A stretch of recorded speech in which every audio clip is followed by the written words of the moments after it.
أعوذ بالله من الشيطان الرجيم. سورة الرعد مدنية. بسم الله الرحمن الرحيم.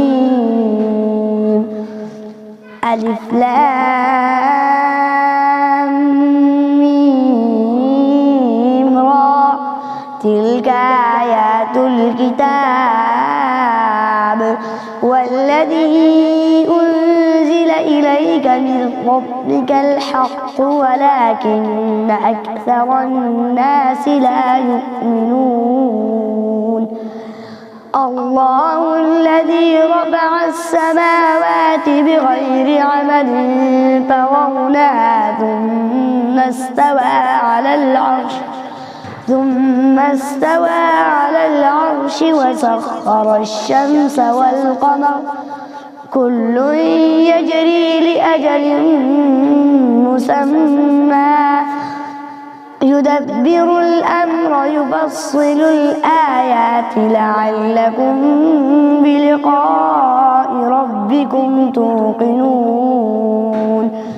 وهو الذي مد الأرض وجعل فيها رواسي وأنهارا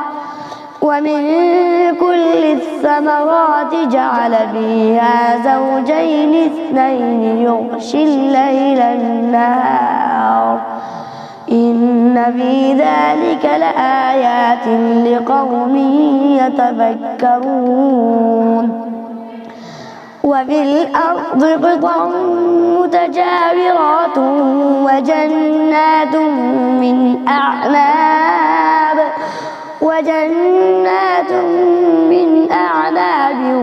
وزرع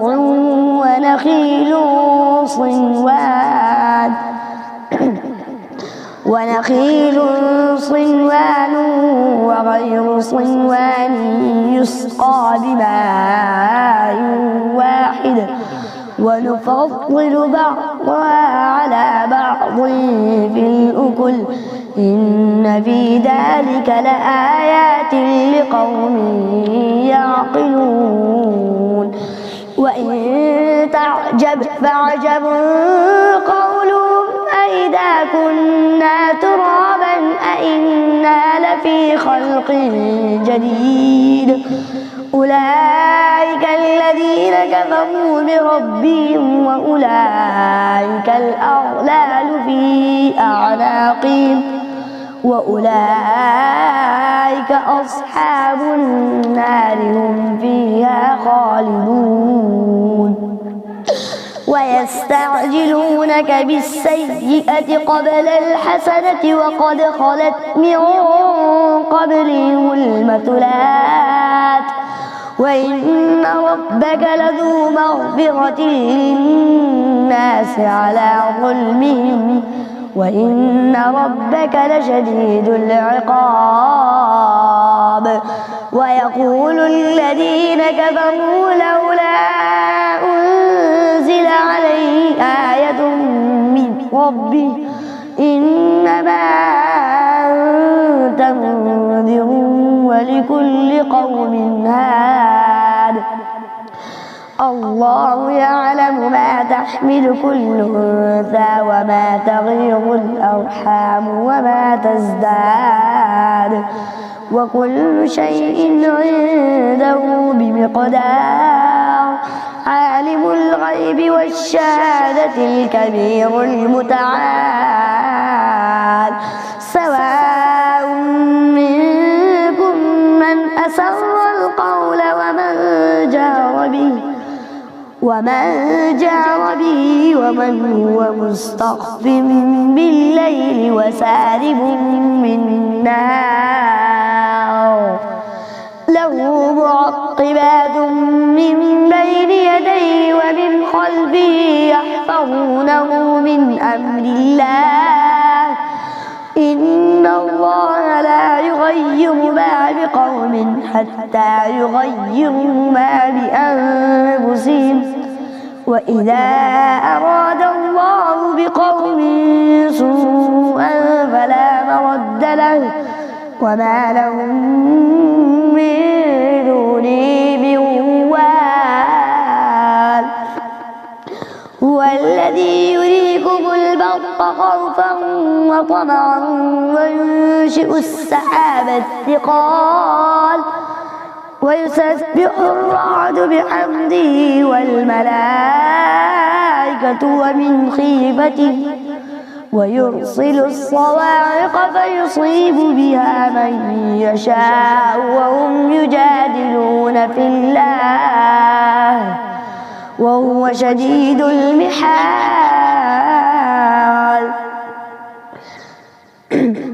له دعوة الحق والذين يدعون من دونه لا يستجيبون لهم بشيء إلا كباسط كفيه إلى الماء ليبلغ فاه وما هو ببالغه وما دعاء الكافرين إلا في ضلال ولله يسجد من في السماوات والأرض طوعا وكرها وظلال بالغدو والآصال قل من رب السماوات والأرض قل الله قل أفاتخذتم من دونه أولياء لا يملكون لأنفسهم نفعا ولا ضرا قل هل يستوي الأعمى والبصير أم هل تستوي الظلمات والنور أم جعلوا لله شركاء خلقوا كخلقه فتشابه الخلق عليهم قل الله خالق كل شيء وهو الواحد القهار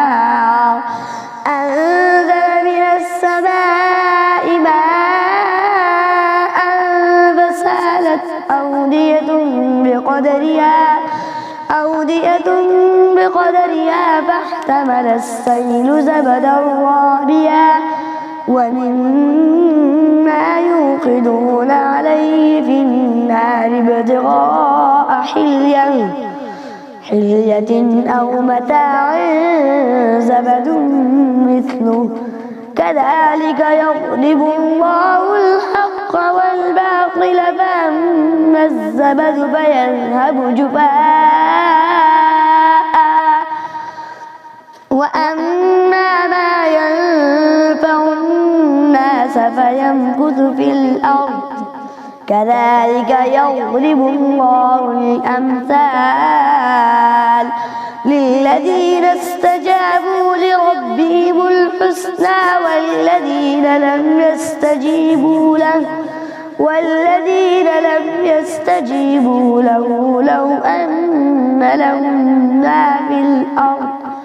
لو أن لهم ما في الأرض جميعا ومثله معه لافتدوا به أولئك لهم سوء الحساب ومأواه جهنم وبئس المهاد أفمن يعلم أنما أنزل إليك من ربك الحق كمن هو أعمى إنما يتذكر أولو الألباب الذين يوفون بعهد الله ولا ينقضون الميثاق والذين يصلون ما أمر الله به أن يوصل ويخشون ربهم ويخافون سوء الحساب والذين صبروا ابتغاء وجه ربهم وأقاموا الصلاة وأنفقوا مما رزقناهم سرا وعلانية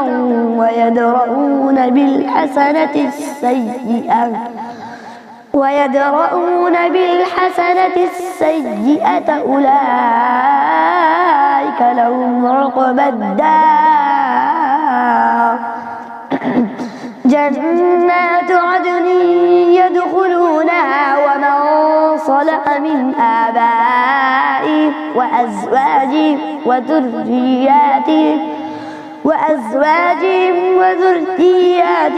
والملائكة يدخلون عليهم من كل باب سلام عليكم بما صبرتم فنعم عقبى الدار والذين ينقضون عهد الله من بعد ميثاقه ويقطعون ما أمر الله به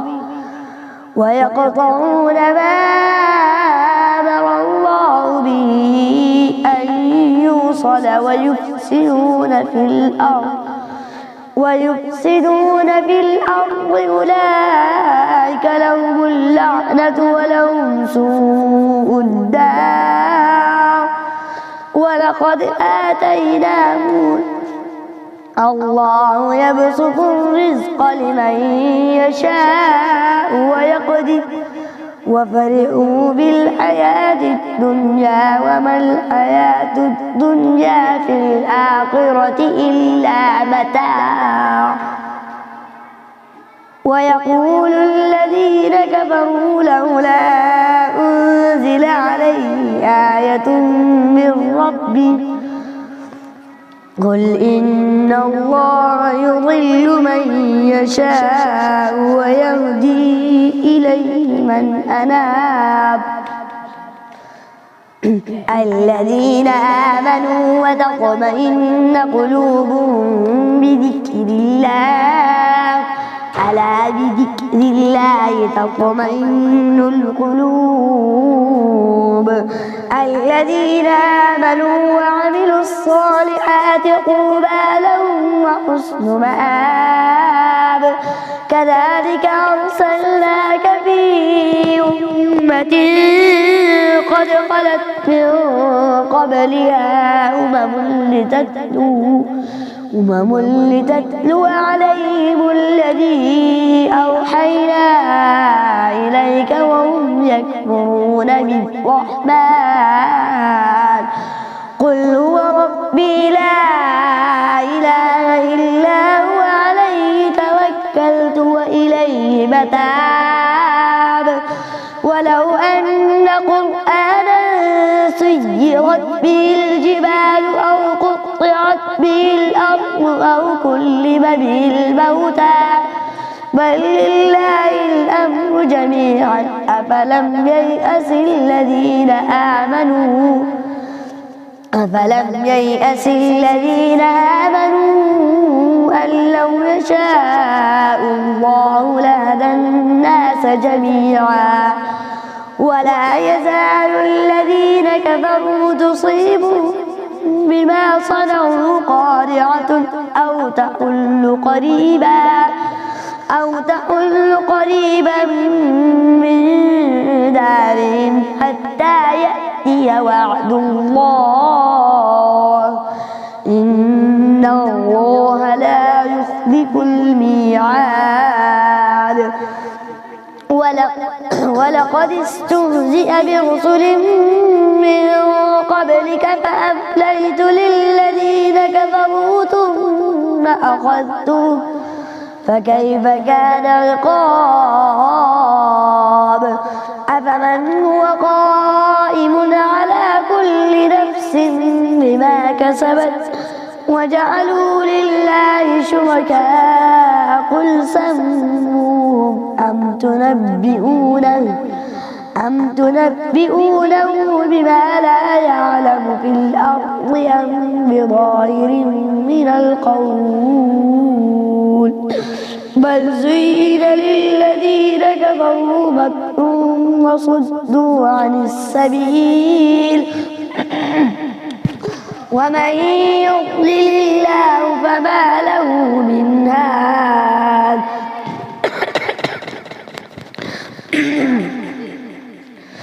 لهم عذاب في الحياة الدنيا ولعذاب الآخرة أشق وما لهم من الله من واق مثل الجنة التي وعد المتقون تجري من تحتها الأنهار أكلها دائم وظلها تلك عقبى الذين اتقوا وعقبى الكافرين النار والذين آتيناهم الكتاب يفرحون بما أنزل إليك ومن الأحزاب من ينكر بعضه قل إنما أمرت أن أعبد الله ولا أشرك به إليه أدعو وإليه مآب وكذلك أنزلناه حكما عربيا ولئن اتبعت أهواءهم بعدما جاءك من العلم ما لك من الله من ولي ولا واق ولقد أرسلنا رسلا من قبلك وجعلنا لهم أزواجا وذرية وما كان لرسول أن يأتي بآية إلا بإذن الله لكل أجل كتاب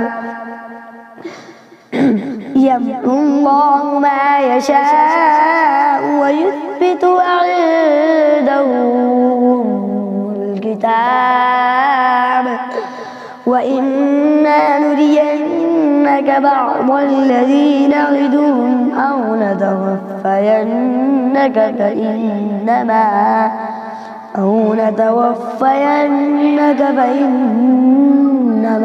عليك البلاغ وعلينا الحساب